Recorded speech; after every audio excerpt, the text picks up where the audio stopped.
enfufuliemu kuba ate media houses ezimu kati tukubuulira kubanga mwekoze ate gwe kusaati kusente ezimu zirazimako ennyumba kuwapanga sente za semiti abamu bamala emyezi ena nga tebanaba kubasasula Uganda yeetaaga kununula emyezi ena tebanaba kubasasula ate batuba okubasasula ne babagamba bwe batiti tubawaddeko emyezi ebiri giri ebiri mugitusemikwe tukumanye banamawulire tubateeka otafuta atata nga bwe kumanyi bapulisenta tubaletawa banyuzi anga balipoota ne bagera mu ofisi wano ne batwata simanyizaako buli bwolaba munnamawulire ng'alabika alinamu kaseera abeera yeeyiya kati omuntu abeera atya ku sitoja n'akuba omulanga nti nkoze emyaka 20 nga okujjako ejjoogo lyejjoogo ebeera likka wansi nalitrekinga ddamu emyaka 2 sisasulwa 20 years nibo obadde osasulwa emitwalo 10 Yusufu bali luno mu Uganda nzi 2005 twategeka bbira Maria Youth Cup ogwo omupiira tegubeeranga Masaka era ku finals Jerusalem yali omugenyi omukulu waliyo Bishop Lungu Mukama amubuuza emirembe Katuliro yali performance Jerusalem n'amubuuza abantu bano baafuddewa omupiira ogwo from the start to the end it was Baliulo of Uganda nga yaripoti ya CBS n'alabye kasajja kattu nga kakaaba nga kalaajana sibo Katikkiro watugamba omulembe gwo gwa obwerufu buli wanga tebukukola na wammwe balina okimanyi nti mwana Muganda ne bwayitaba Muganda nomata ggwanga ki yakola gyabadde akola manyi bayitayo gyabadde akolera ekitabo kimanyi si Uganda Yesu yagamba nti omusajja alimu amagezi asooka kukusaba be Baliulo bw'aba takutidde Mengo anakutira kuteeso anakutira waki abasiiga that's what I mean to say mu bulamu bwange nsisikanye bannamawulire Baliulo be bamu ku bannamawulire abasaavinganga bakama baabo with total loyalty nalebe kasajja kattu gakalanjana basula ekiruddu bakola bajja ebaluwa naziraga ebaluwa yino zirakiwalaba newala nnyo okubeera pasolo ku nsonga zino naye mbenga yedde management ya CBS FM musasule Baliulo sente ze bwemunaba mulinye musasula sente ze naye okukola ddalo bwabakukwata tusika mutale omutwe ayinza okulesebako nga bamusasula eyo jogo okumanya ekimumenya house kika waliwo emu yamusumba ate musumba yini pasita abaana bwe bagamba nti tebajja sente yakuleka makanisa nemmengo tujja kigobula ate kojja kubanga bajja kufuna ngo tuli Muganda mengo tulina kigobula nemmengo nfu zemusajja Muganda jajja wange yasawo magere n'azaala Kayongo eyebasawo yeyazaala Kindawalime eyebasawo yeyazaala Kibaddaawo esobola kukwata buyinza nga tukogola eggwanga lifa institutions kyaki bweba efudde bayinza kutereza eggwanga zakaluterezeze naye nze ennaku ezo reediyo eyo yamalawo ekisatu bansosole kakati musosole ndya kati abantu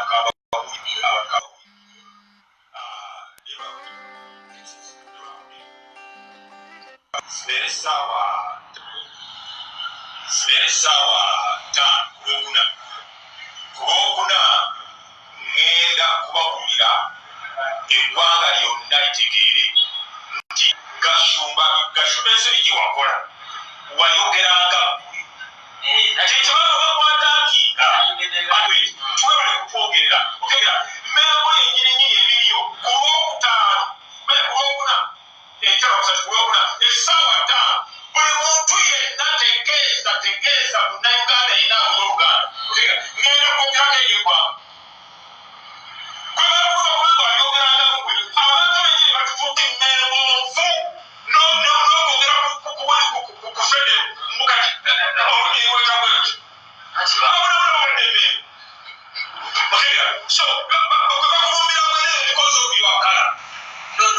me tell you, katino kaka nange kakivenge nze nayogera byemanyi binyina okwogera Katikkiro waleeta ekigambo bwevu tukusaba Baliruno of Uganda asitule kasente ebirala byamma nze manyi bingi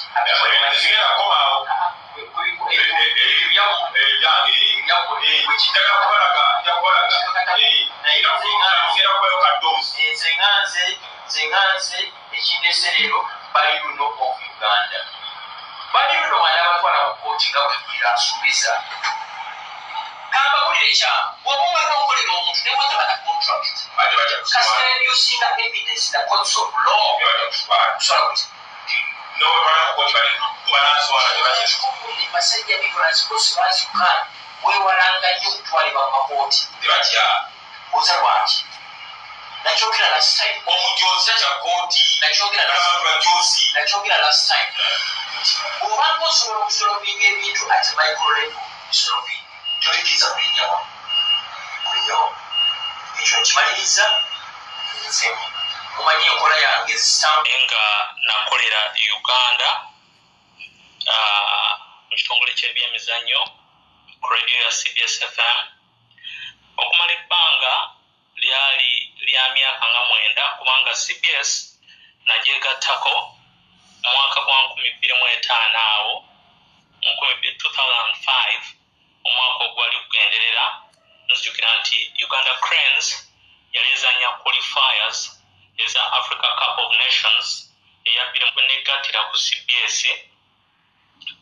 gwomupiira South Africa gwe yakuba Uganda Cranes enambole yali gole mu kubwereere mu qualifiers ezo eza African Cup of Nations 26 kola ku CBS okutuukira ddala omwaka gwa 2014 nga kunaatera okuggwako awo onakuma okuva ku CBS n'envaayo olwaleero bwe kwogera ku nsonga za muganda wange Yusuf Baliruno bwe neegattira ku CBS namusangayo mu 2005 ebiseera ebyo waliyo Ahmed Bokere Masembe waliyo ne muganda wange Daudi Rumansi n'olwekyo nabasangayo nenkola mpaka wenavaayo si Baliruno ne mulekayo wenagenderayo ekiseera ekyo bwana Bokere Masembe yali akulira ekitongole ky'ebyemizannyo era Bokere Masembe oyo yansendasenda nenzija ku CBS breakthrough teyali nyangu nga bwomanyi emirimu ng'otandika ne breakthrough yange I think nagifuna mu Africa Cup of Nations final tournament eyabbire 6 empaka ezaali mu ggwanga erya Misiri twaweerezanga ne Rumansi oyo mu budde obwo n'olwekyo kyenjagala okwogerako nti bwana Masembe ekiseera kyatuuka n'ava ku CBS bwe yava ku CBS bakama bange ne balaba nti obaoliawo emirimu nali ngikola bulungi ne banteekamu obwesige okuba nti nze immediate supervisor oba saagala kugamba oba boss oba anything naye kugamba yali akulira ekitongole ky'ebyemizannyo kakati awo ntugenda maaso ne tukola Baliruno Lumansi oluvannyuma omugenzi Mark Makumbi n'atwegattako n'abalala abajja oluvannyuma Batamale ne bannaabwe ne biri munda kuba biri munda naweerezanga naye omupiira Baliruno ensonga ze ndowooza omuziraba ziri ku social media acomplaininga nti aba CBS bamugobye mu butali bwenkanya kati nze ebyokumugoba ebyo tebinkwatako kubanga tetujja kukola fiira ku mirimu naye nze ishu 2 zenze okutangaaza wano okwogerako era nga ensonga lwaki njogera ku kintu kino ensonga ziri 2 ndalabye vidiyo za Baliruno zankubye wala ng'omuntu gwe nakola naye emyaka 9 nga mumanyi vidiyo zankubye wala so from a humanitarian point of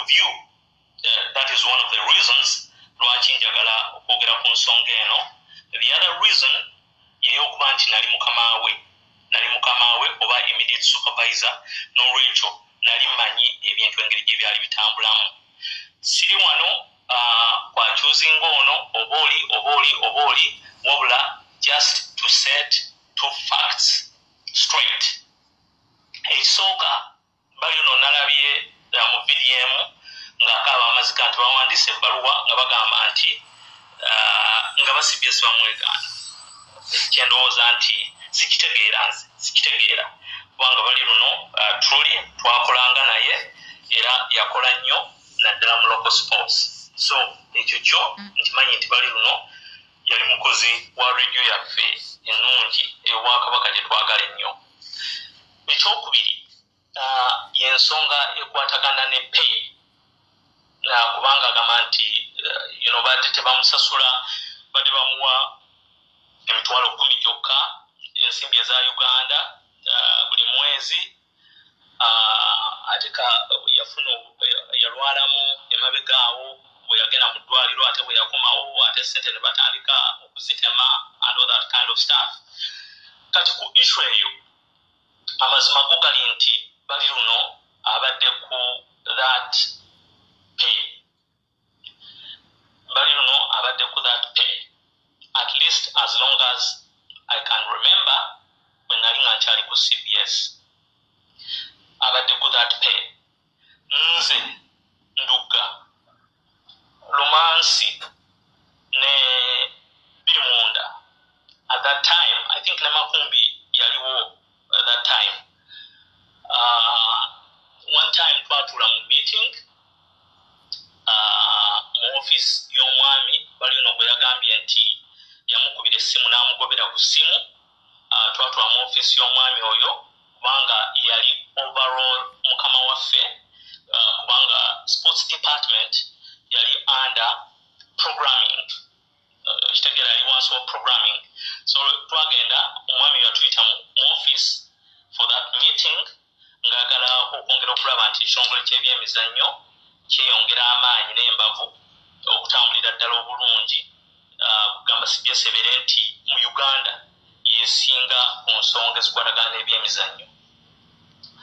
Era ezimu ku nsonga ze twarazinga mwe mwali ensonga ya bali luno ku ssente ezo ze yali afuna emitwalo 10. Omwami oyo mukama waffe yatugamba nti ye yali tamanyi, he never knew nti bali luno yali tafuna ssente oba yali afuna that amount of money buli mwezi.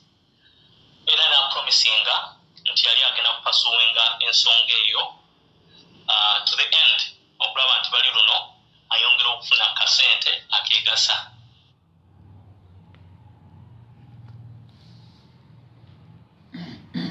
Namusizaako nnyo mwenna saba nzijeko masiki eno kubanga wendi ndiwo tewali muntu ayinza kufuna buzibu. Ne njagala okwebaza mwenna bannanga bambeereddewo mu mbeera eno. Njagala okwebaza ennyo era nsaba Mukama asooka ampa obuvumu obwogera olunaku luno olwaleero nsobole okuba nti mmalako okwogera mu puroguramu eno. Era embeera yange ekyali nzibu nnyo naye awali mmwe bamuge gali mu nnyama era awali mmwe maanyi gammwe nze nabagamba kyova olaba nti nze nkoze byenkoze byonna ng'amaanyi gange gali mu bantu era nga ndi ku ground mu bantu. Kakasa nga nze omu ku basinga okubeera ddala wansi mu bantu.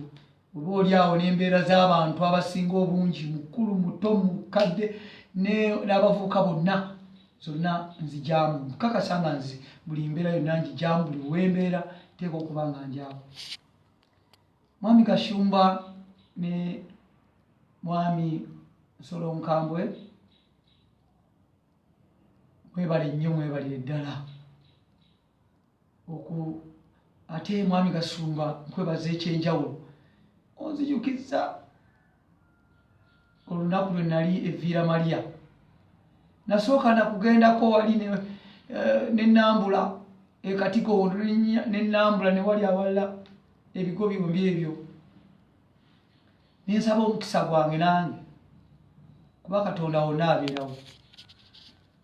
Era nafuna ekyali ekipya ennyo mu bulamu bwange olunaku olwo. Abantu balaba bali luno Kashumba nga bweyogedde n'emitwalo gy'abantu bansitula mu bbanga, mu butuufu bansitula ndooza okuva kilomita namba nga bansitudde mu bbanga nga batunuulira bali luno gwe babadde basuubira. Baali basuubira essajja eddene naye bwe bandabako essanyu lyabadda. Era obudde buno simanyi bantu bange bwe muli gye muli eyo okulaba nti omuntu afaanana nga nze gwe mubadde naye emyaka gyonna ataliiko kigambo kyonna, abaweereza n'omutima gumu, era kyova olaba mwalemeddwa buli omu agamba ddala emitwalo 10 bali luno abadde abeerawo atya, badde mbeerawo. Olw'ensonga nabagaye nti ndi musajja mutetenkanya nnyo. Engeri gye nasoma background yange y'okusoma gye natandika nga neeweerera kuva mu bibiina bya wansi, omupiira ne gunkwatyako nga ntandise okusuumukamu okusobola okusamba omupiira. Awo wonna nali nteekwa okubeerawo, era n'ekitiibwa ky'abakadde bange wamu ne institution yange gye nkoledde emyaka 2 sikakasa nti nali ngiswazizaako mu bantu. Embeera zange ze neeyisa, endabika yange, ate era n'ebyo bye nkola, era n'engeri gye nkwatamu ensonga zange. Naye ku mulundi guno nsaba bwe kikosezza ansonyiwe, kyampitiriddeko ne kimpitirirako emyezi 8 9 kati nyingira mwaka giri mu 10 nga nvudde ku kitanda nkoze kyonna ekisoboka okutuuka ku muntu yenna asobola okuntuusa ku bakama bange, yadde nga essimu zange bazirina, yadde nga nsula kumpi nabo, yadde nga mikwano gyange bakozi bannange ku CBS benjagala ennyo bonna, n'olwaleero abamu ntidde nabo ekyemisana. Era nga bandaba buli lunaku, naye bali endabirwamu baziwanika bwe bandaba. Kinnuma era y'ensonga lwaki ndi wano. Kinnuma nze gamba buulire. Bwe nkwata ebbaluwa zino 2 neeyongera okufuna enyiike ku mutima. Eno esooka gye nabagamba gye basooka okumpandiikira ennaku z'omwezi 17 omwezi ogwe February. Ebbaluwa gye mulaba nga yeegaana Yusufu bali luno. There has never been employer relationship between Yusuf Baliruno and CBS. That I've been an independent contractor.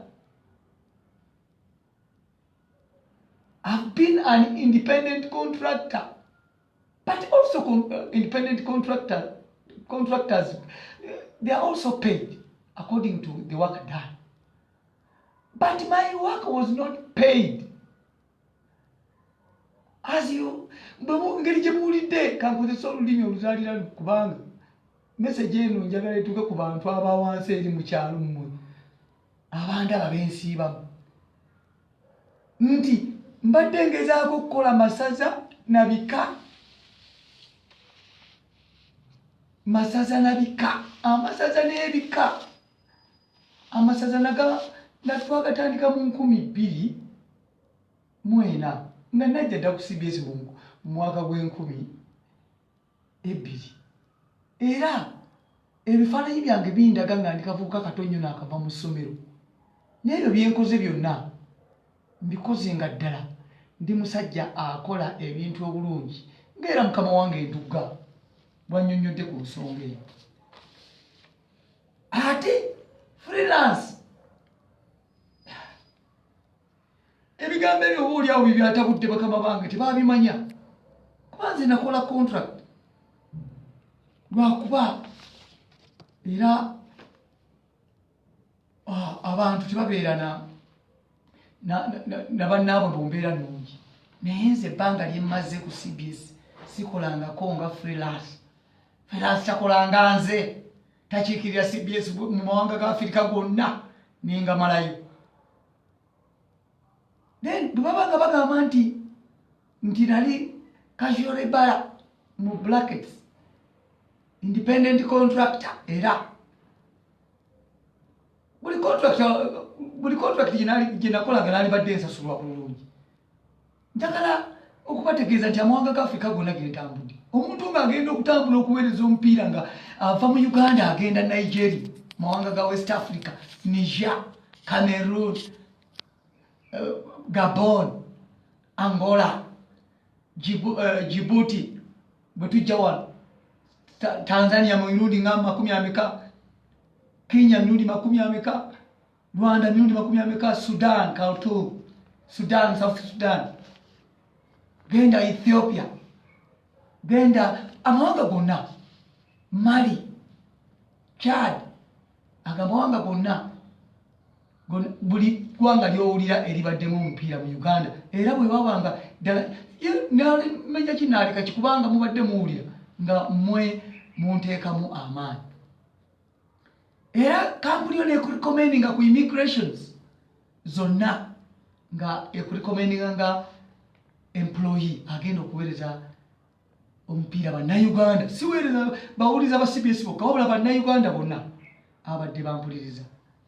Kimmalamu amaanyi ebbaluwa ng'eno bwewandiikibwa ng'egamba nti mbadde mpaliriza masaza gokka.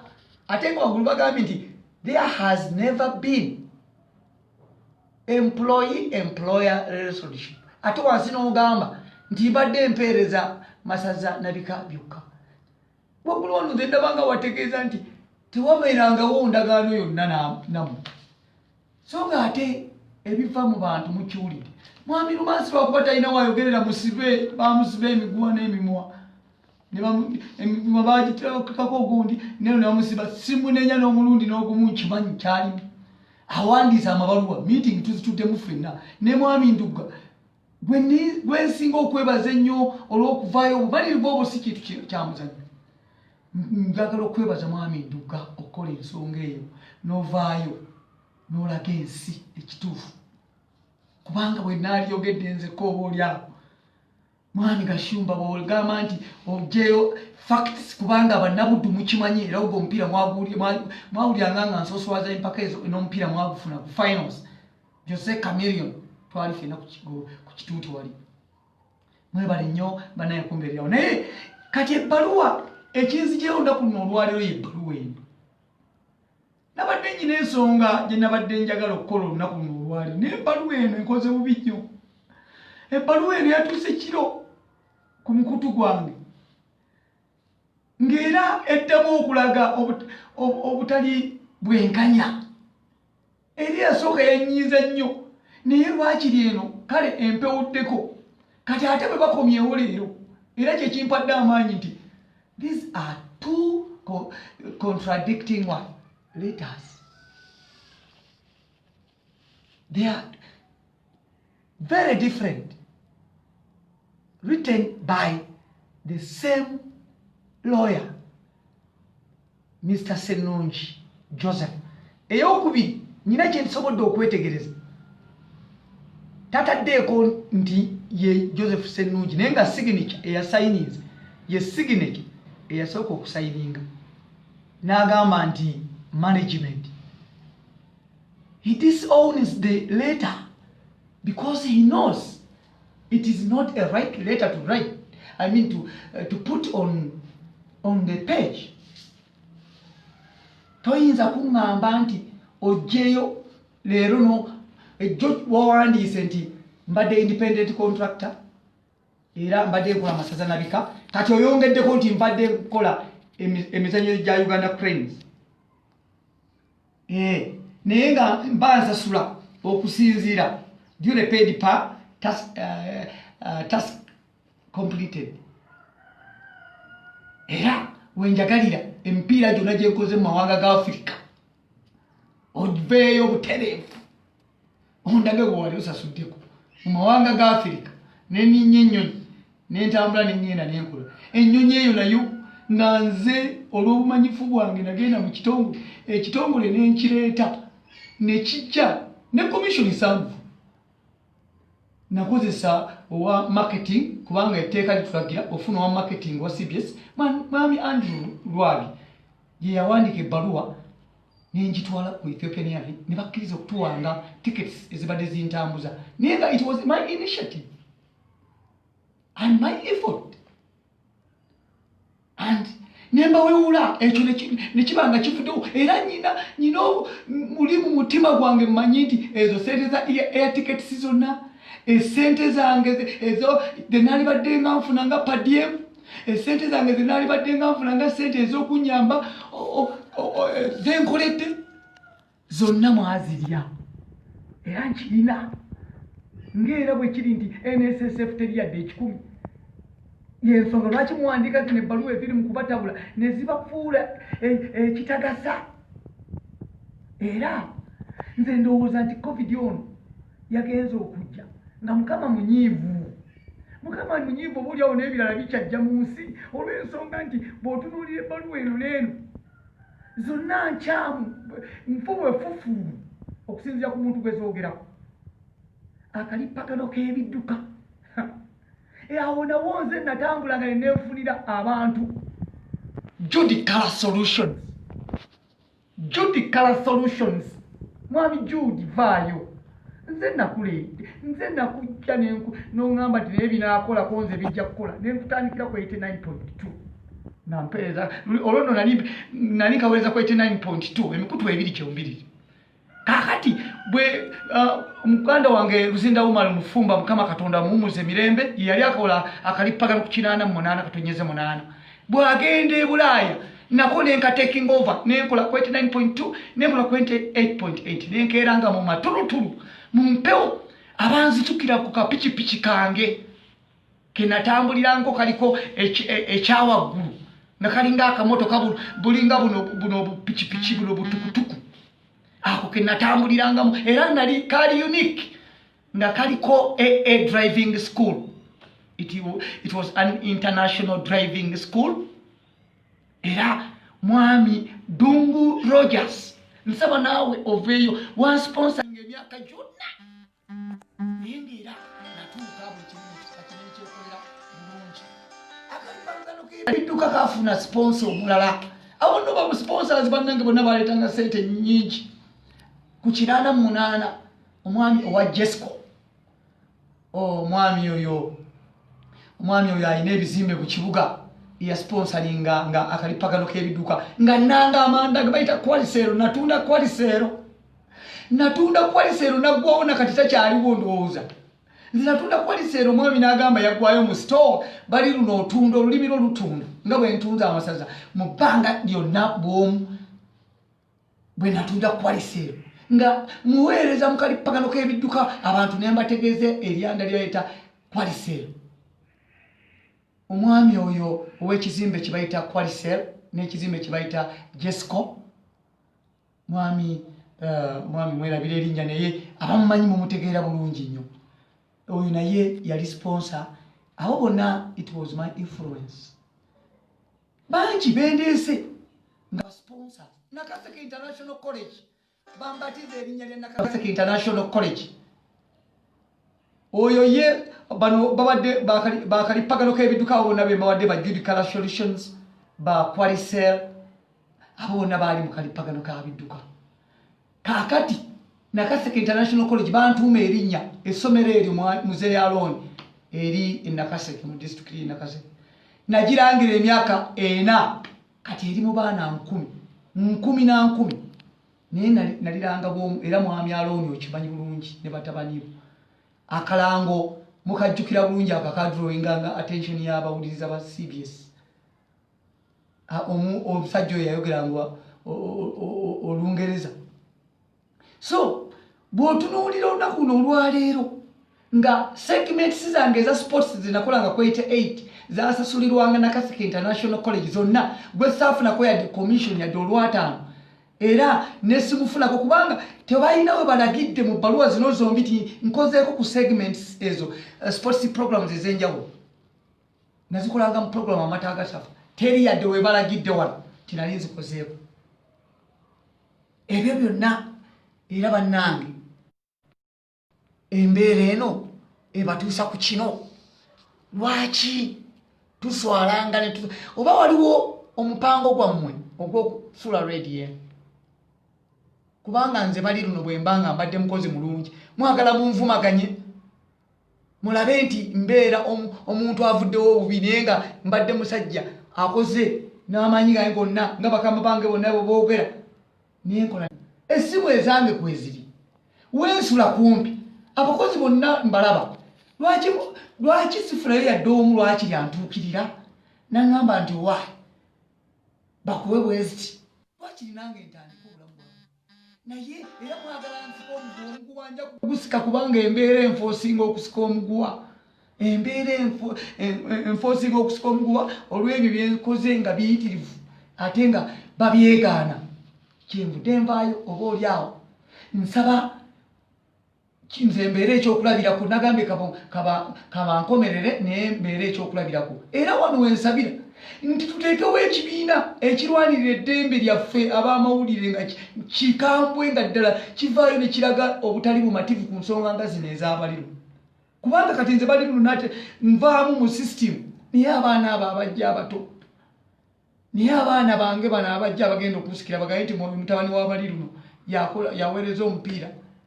kakati awo wensabira nti yadde ekiba kibaddewo kyonna nze ŋŋenda kukwata n'amaanyi amayitirivu nja kwegatta n'ebibiina ebyo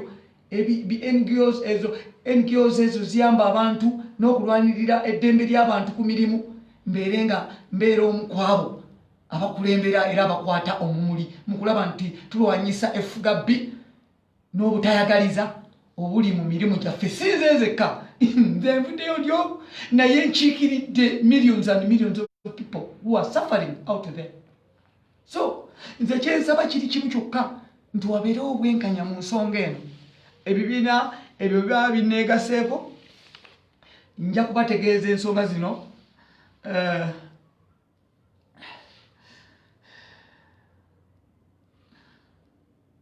era njagala okubategeeza nti mukwano gyange nsaba Katikkiro nzizeemu okusaba leero nkisabye ndi kumpewo nti embeera eno CBS nkimanyi oba oliawo sigwe yali omutuufu okuwandiikira naye nakikola era nakuwandiika nenkulaga nti ebbaluwa eno ekigimpandiisiza obutereevu gy'oli ntegedde nti gwe wekka gwoyinza okunyama kubanga ne wamwami Kawoya mwebe nali ntuuseyo mu ofiisi nakuba emmeeza nenziruka bonna sira bwe tusituuseewo okuggyako engeri nze boodi ne boodi oba oli awo ne boodi yennyini ya CBS nze tebagitwanjuliranga mu butongole nti yiino manye nti ono gwenja okuddukirako naye Katikkiro engeri gyendi nti amanyi ng'omuntu kubanga nzijukira Oweekitiibwa Katikkiro mu mwaka gwe nagira ku CBS nkakasa ebiseera ebyo yali omu ku bakungu mu bwakabaka bwa Buganda yali bwogezi bw'obwakabaka era twapulipeyaringanga ffenna ye bwe yabeeranga agenda ku ssaawa 5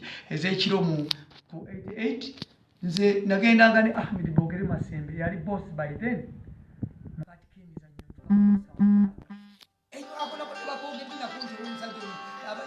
eko programs mukati k'emizannyo kinnuma ate nga abawuliza bakati ne Premier League nagiweereza emyaka 6 nabivaamu buvi nga mpulira njagala nnyo okutumbula ebyaffe lwaki tutumbula ebyabali nga ffe ate naffe tuli bubi ene waffe era omulimu ne ngukola bulungi naye nesisiimibwa abamumanyi obulungi nze ntumbudde nnyo ebitone by'abaana wano wentuuka mu mpulirize bannange ntumbudde ebitone by'abaana era abasinga nabalabye ku mukutu nga balaaja na mu mawanga ag'enjawulo abasinga balina bweru wa ggwanga Wahabu Lubega oli mu America oyo namutwale e Masaka ku St. Bernard's College tiimu namba Alex Aliga oyo namujja wanene muganda wa Robert gwe mumanyi ku national team ne mutwale e Masaka eyo Pere Francis oli mu America awo bonna bali mu mawanga g'ebweru awo bonna bampeereza obuyambi njagala okubeebaza baana mmwe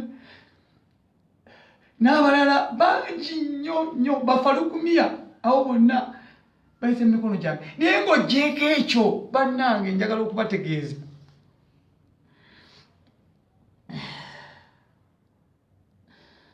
kubanga bw'otunuulira embeera eriwo bw'oba nga waliwo okulwanyisa abafere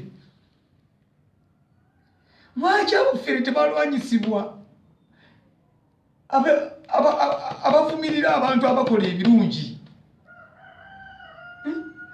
nze bali luno bw'obanga onnemesa okufuna esente omanye ekiri emabega wange eno layini bwe ngisimba eyinza okuvaawo neetuuka ku booda olw'ensonga nti njagala okubategeeza bannange nabalabye nga mukaaba naye temufaayo mukama katonda nali ndowooza nti oba oliawo bwe naamala okufa ensi lwerira bago bayita bali luno badde nkyogera n'abamu ku mikwalo gyange abakulusegere nti lwendifa lwebaligamba nti gekana akasajja kubanga abaana abali emabega wange abasoma abatali bange wabula abaana b'eggwanga ne kuba buli mwana abeera wange mu mutima amasomero mangi olukalala lunene nnyo lw'amasomero awali abaana abasoma ba head teachers St. Bernard's Kiswera Central College Mityana mu bitundu biri eby'Emityana Modern Mumusa High School w'ekitiibwa Kawuki abaana bangi beepisizza mu ssomero lyo waliwo owakitiibwa mu Bwakabaka bwa Buganda naye bali ku linnya ly'abali luno naye nga si bange mikwano tuli ku extended families naye nzijjanze nenteekayo omutwe gwange kubanga nnyina feva mu bantu abaana nabo ne bafuna feva omukisa ne bagufuna ne basoma St. Janani Rumu mukwano gyange aba St. Juliana Gayaza mukama wange mulindwa ekitende Budo Secondary School bannanga bonna bampa Gombesesi mukulu mugagga bwe yafe Gombesesi nga abaana abo yabampanga ne basoma ne banajerubirira nampayo abaana ne basoma abaana b'omupiira bonna abasinga basomedde ku linnya lya Yusufu bali luno bw'okotogera bali luno bali luno alina omukulu emabega ogw'amaanyi abaana bali nali ndowooza nti abantu balikira banfudde buli omu ng'akaaba mu lulimi lwe nti maama nze yakola kino maama adakola n'amasomero g'omukyalo eyo bannange ababulo parents bannaffe abagombe standard nakati gye bali abaana basatu kale bannange kambabuulire olulamu buno simanyi nga mwemulire n'abagereka headmaster wa n'abagereka primary abantu babutegeeza abo baana tebabeera bange naye nteekayo obutwe gwange ne basoma era ensi neebeera nga awo naye nfuna mu mbeera bwete naye kati bugoba okutugira bali luno okutugira waaki era ebimu ku byansiba ku CBS kambategeeze kati bebyo bwe bityo kuba abaana abo baba bwe naava ku CBS abantu nga tebajja kukola ki tebajja kuyambibwa abamu oluusi babeera omukwano gubeera mutono nga tebajja kusigala ng'abaana abo basoma ne ngamba kankomererwe naye nga abaana baliki nga kati bwensazeewo kankomererwe naye nga ab'amawulire bagenda kufuna nkakasa bagenda kufuna obwenkanyi nja kutambula ebigere nja kunoonya engeri yonna gye ntuuka tubeere nga tufuna eddembe muneegatteko bannange ab'amawulire tulabe ng'embeera eno evaawo temulowooza nti nze kanze nkaaba mu mutima mu covid muno mulimu bwe basindika eka tewali yadde ekyokulya tewali yadde akaki yadde okubawa akasiimo yadde okubagamba nti ne batabawana bbanga gere balaakobawo batya tebasobola kubazza musirise embeera eno mbi nnyo nze njivumira nesekuvumirira yonna okwegaana abantu abakoze ebyafaayo abakoze ebirungi mu ggwanga ebiriwo nga bireeta n'okuyingiza essente sigamba nti bundolindoli wabala biyingiza essente bireeta ssente empitirivu billions and billions and we don't benefit so nsaba bekikwatako bannange mumbeerere wamu olwaleero mbadde nyina kyenziza okukola ku mbeera eno gye tubadde tuyitamu kubanga ndabye nti embeera saagala banneekwase mu nsi muno sirina buzibu bwonna njagala ssente nange ntandika embeera eyange naye siina nzibu terina muntu yenna nsindika tali kiki kyonna kubanga embeera yatabuse nentabukako ninaka njogere ndabe kubanga mwebalengula kunsabira ne mbabuulira ebintu byo nabadde ngenda kufa kuba byali bituuse wano nga mpula ebigenda okugonjabye ntulike enfe naye kati I'm relieved of the pressure I had now kyensaba kiri kimu muganda wange Kenzo nsaba okwetondera kubanga Kenzo abamu ku baana njagala okubategeeza benateeka mu mbeera ey'omupiira era gwe nali nsuubira nti ajja kubeera sita mu Uganda namusongako nga ndi e Masaka era y'emu ku baana abato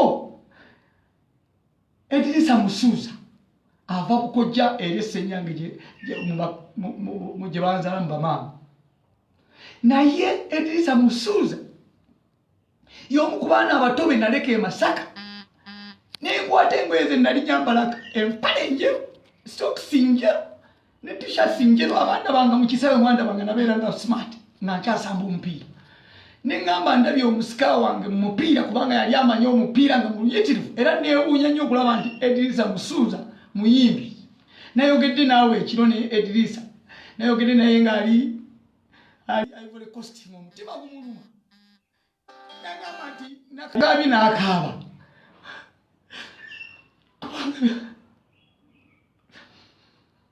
nali muwanteeka eddusu ku basambi abalungi era nze y'omu ku abo abaana be nali ndabye nga balungi bajja kusamba omupiira naye oluvannyuma nange neekanga nga Edirisa agenze mu kuyimba naye yabadde ansuubiza nange abaleke nkuwaddeyo $5,000,000 era kinabadde ngenda okukola naye ebbaluwa eno yenyongedde obusungu kijanjikira lifayingi nansuubiza n'okunkolera ekivulu ansondera sente Musuuza ansonyiwa mmereddwa eno ebbaluwa yanze ekiro nga nteekateeka kubaleka mbaleke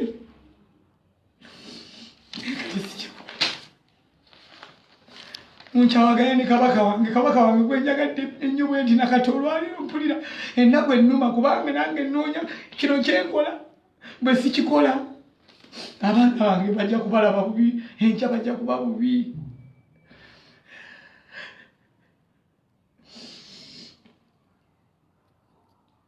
Musuuza tofaayo naye era ne nalowoozezaamu ebivulu binaddawo ddi Musuuza abadde ampadde ekivulu ne $1,500,000 yazimpadde ezoziveeko nga si kivulu kuba be bamu ku baana bempisiza obulungi abawanga ga Afrika gonna Hamani mukwano gwange wasizidde South Africa eggulo abali ku Kyeyo Radio nammwe njagala okubeebaza balina enteekateeka gye bakola aba Kyeyo Radio ewali Denmark abaana abato abali Sweden ab'omupiira abaana bange muganda wange Kiwi oyo yali coach wano mu masaza ga Buganda ali Sweden abo bonna mbeetondera bannange nti embeera empitiriddeko ensonga naye embeera eyo tusabe Katonda kubanga embeera yakyuka abakkiriza Bayibuli okuva 14:25 muwangi ekitegeeza era njagala kubategeeza nti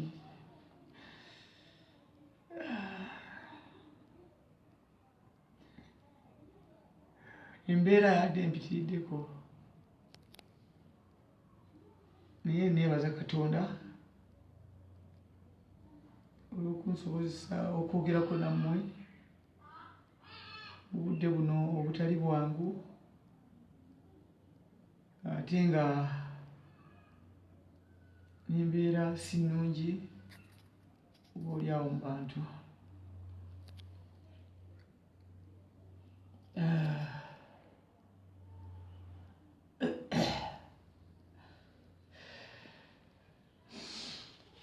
naye njagala okutwala omukisa guno nate okuteekayo era okusaba kwange nti sijja kuweera abantu abamanyi okukola enteekateeka ennungi aba diaspora njagala okubategeeza nti waliwo ekirala yeeta kye nalabye mu diaspora nti balina kye banteekerateekera okulaba nti bawagira embeera yange gye nnimu mu diaspora mukwano gwange ku waliwo enteekateeka ku lunaku olw'Essande okunjazaako ku rediyo eyo ya Kyeyo Radio mu diaspora abali mu bitundu ebyo mwenna njagala okwebaza muganda wange Serwadda oyo OB St. Bernard's College Kiswera wali mu America naawe bali nnyo mwami Ndugga ombeereddewo mu bulwadde nnyo mwami Tamale Moses mwebale kumbeerawo mu bulwadde ekyobulwadde kino lwaki nkyogera kankireke kubanga bwe nayogera ekyobulwadde mujja kuba banyiivu nnyo obulwadde ebintu ebyankolwako mu bulwadde bingi badde nyambibabuulya naye leero kambireke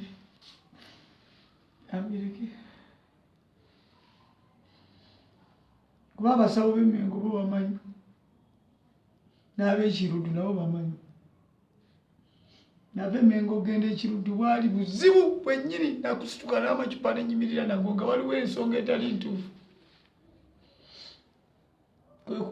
ngamba nti at least instead of going home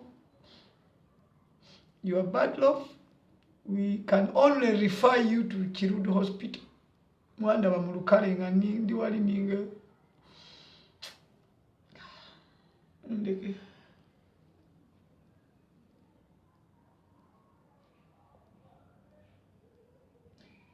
mwami Mulindwa nkwebaza okunzijayo Ekiruddu oyo mwami Mukama Katonda kumpangaalize Mulindwa Lawrence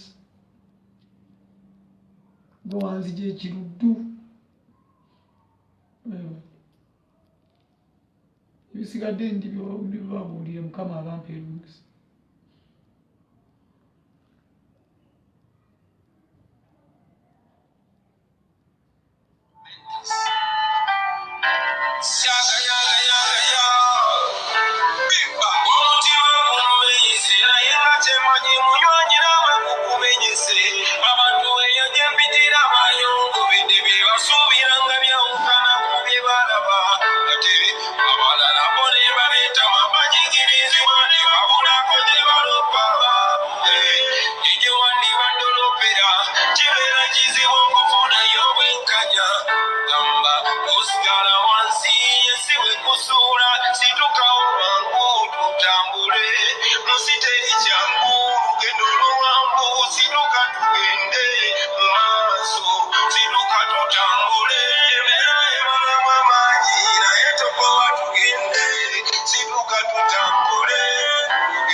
Touch me, oh Lord.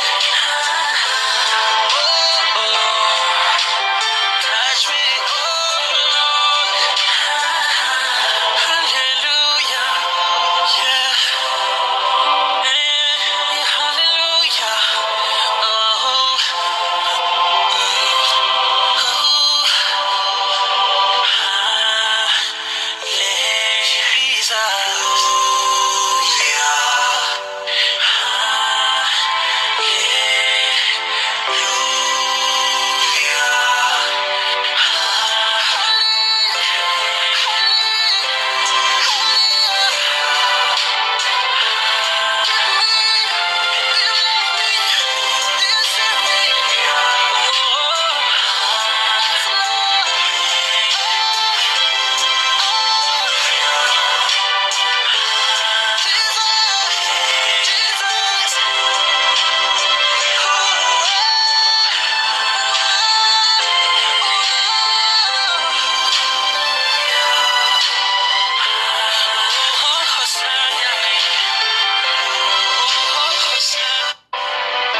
Say your word, I believe I'll be changed.